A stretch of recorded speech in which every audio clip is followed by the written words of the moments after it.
جہاں سے آپ گزرتے تو بہت دیر بعد تک بھی لوگ محسوس کر سکتے تھے کہ یہاں سے حضور پاک جو ہیں وہ گزر کر گئے ہیں۔ سبزیوں میں آپ کو کھانے میں کدو پسند تھا، جیسا کہ آپ کو پہلے بتایا جا چکا ہے، اور آپ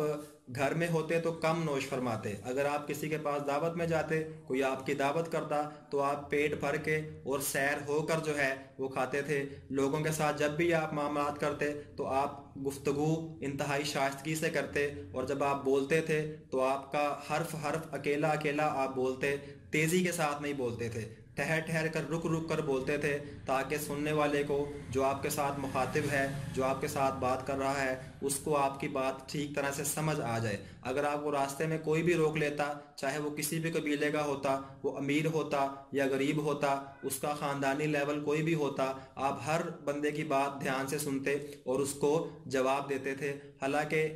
کہ ایک دفعہ ایک بڑھیا نے، وہ مدینہ میں ایک بڑھیا تھی اور وہ پاگل تھی، مجنون تھی، تو وہ جگہ جگہ لوگوں کو روک کر ان کو تنگ کرتی، ان کے ساتھ باتیں کرتی۔ ایک دفعہ اس نے آپ کو راستے میں دیکھا تو آپ کے ساتھ باتیں کرنے لگی اور بہت سارا وقت آپ کا لے لیا، تو ایک صحابی غصے سے آگے بڑھے، اس کو پیچھے کرنے لگے کہ بڑھیا تم پیچھے ہٹ جاؤ، کیوں اللہ کے نبی کا وقت ضائع کر رہی ہو؟ تو آپ نے اس کو بھی روک دیا اور کہا کہ ٹھیک ہے، تم اسے بات کرنے دو اور مجھے اس کی بات سننے دو۔ یعنی آپ کے ساتھ کوئی جب بات کرتا تو آپ اس کی بات اطمینان سے سنتے اور پورے دھیان سے سنتے، اور جب تک وہ بات ختم نہ کر لیتا آپ اس کو ٹوکتے نہیں تھے۔ دوسرے بندے کی بات مکمل ہونے تک آپ خاموش رہتے تھے، اس کے بعد جامع اور مختصر جو ہے وہ انداز میں اس کو جواب دیتے۔ اور جب آپ کی نظریں اٹھتی تھیں،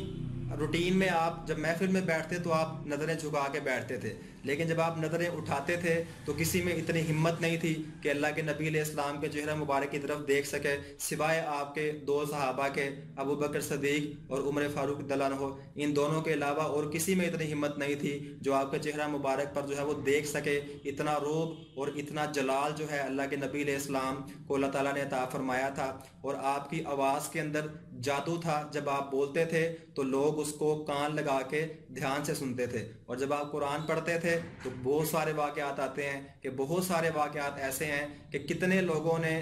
بغیر دعوت کے، بغیر کسی تمہید کے، صرف قرآن پاک سن کر، اللہ کے نبی کی زبان مبارک سے قرآن سن کر جو ہے وہ اسلام قبول کر لیا، وہ اسلام کے دائرے میں داخل ہو گئے۔ اور آپ کی گردن مبارک کے بارے میں آتا ہے کہ سراہی دار لمبی گردن تھی آپ کی، اور آنکھوں کے اندر جو ہے ایک عجیب چمک تھی، اور آپ کی پلکیں جو ہیں وہ لمبی تھیں۔ اس میں جو ہے آج کل کے لوگ اپنی پلکوں کو لمبا کرنے کے لیے اور بالوں کو لمبا کرنے کے لیے طرح طرح کے شیمپو استعمال کرتے ہیں، طرح طرح کی چیزیں استعمال کرتے ہیں، لیکن اللہ کے نبی علیہ السلام کی پلکیں جو تھیں وہ قدرتی طور پر لمبی تھیں۔ تو حضور پاک صلی اللہ علیہ وسلم حسن کا شاہکار تھے، حسن کا نمونہ تھے، کہ صحابہ کرام نے ایک ایک چیز جو ہے اللہ کے نبی علیہ السلام کی وہ ہم تک پہنچائی۔ آج کوئی بھی یہ نہیں کہہ سکتا کہ مجھے نہیں پتا کہ ہمارے نبی علیہ السلام کا رنگ کیسا تھا، آپ کا حلیہ مبارک کیسا تھا، آپ کیا پہنتے تھے، آپ کیسے چلتے تھے، آپ کیسے سوتے تھے۔ ہمارے پاس اللہ کے نبی علیہ السلام کی ساری زندگی جو ہے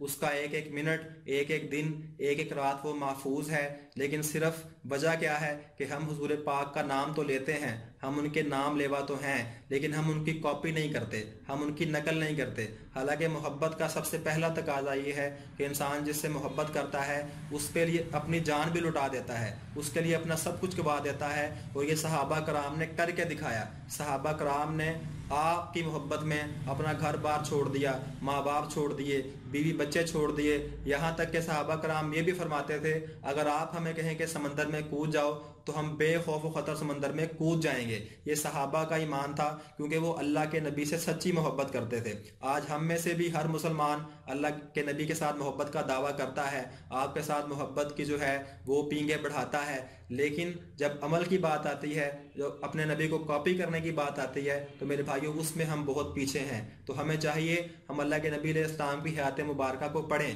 اور آپ کی ساری زندگی کے جو معمولات ہیں ان کو دیکھیں، آپ کا پہننا اوڑھنا کیسا تھا۔ ام سلمہ فرماتی ہیں، امہات المومنین میں سے ہیں، ہماری ماؤں میں سے ہیں، کہ آپ کو جو ہے وہ لباس میں سب سے بہترین جو ہے وہ آپ اس کرتے کو پسند فرماتے تھے، کرتا آپ کا پسندیدہ لباس تھا۔ تو یہ ہمارے نبی علیہ السلام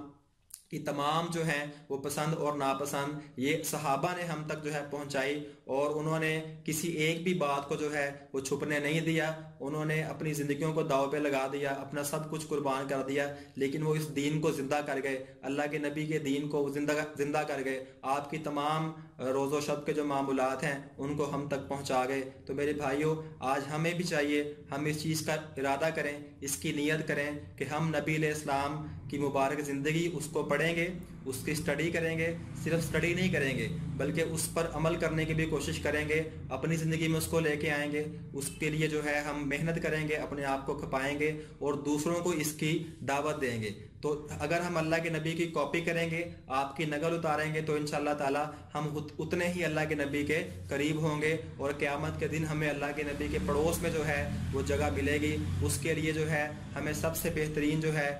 جو ہماری آج کی ضرورت ہے وہ یہ ہے کہ ہم جو مستند کتابیں ہیں سیرت کی ان کا مطالعہ کریں، اور اس بارے میں علماء جو ہیں جو اس چیز کو جانتے ہیں، جو جاننے والے ہیں، قرآن پاک میں بھی آتا ہے کہ فَاسْأَلُوا أَهْلَ الذِّكْرِ إِن كُنتُمْ لَا تَعْلَمُونَ، کہ اگر تم نہیں جانتے تو ان سے پوچھ لو جو علم والے ہیں، جو اہل ذکر ہیں، جو جاننے والے ہیں، ان سے پوچھو۔ تو ہمیں چاہیے کہ ہم زندگی کے تمام معاملات میں جو ہیں وہ حضور پاک کو کاپی کریں، آپ کی نقل کریں، آپ کی پسند کو اپنی پسند بنائیں، آپ کی ناپسند کو اپنی ناپسند بنائیں۔ جس طرح آپ چلتے تھے ہم ویسے ہی چلنے کی کوشش کریں، جس طرح آپ سوتے تھے ہم ویسے ہی سونے کی کوشش کریں، جس طرح آپ کھاتے تھے اور جو آپ کو پسند تھا ہم اسی کو اپنی پسند بنائیں۔ انشاءاللہ ہم جتنا اللہ کے نبی کو جو ہے کاپی کریں گے، جتنی آپ کی نقل کریں گے، انشاءاللہ اتنا ہی ہمارے اندر ایمان مضبوط ہوگا، اتنے ہی ہم اللہ کے نبی کے قریب ہوں گے۔ تو میرے بھائیوں، اسی پر ہم اپنی آج کی بات ختم کرتے ہیں۔ اللہ ہم سب کو عمل کی توفیق عطا فرمائے۔ وما علینا الا البلاغ المبین۔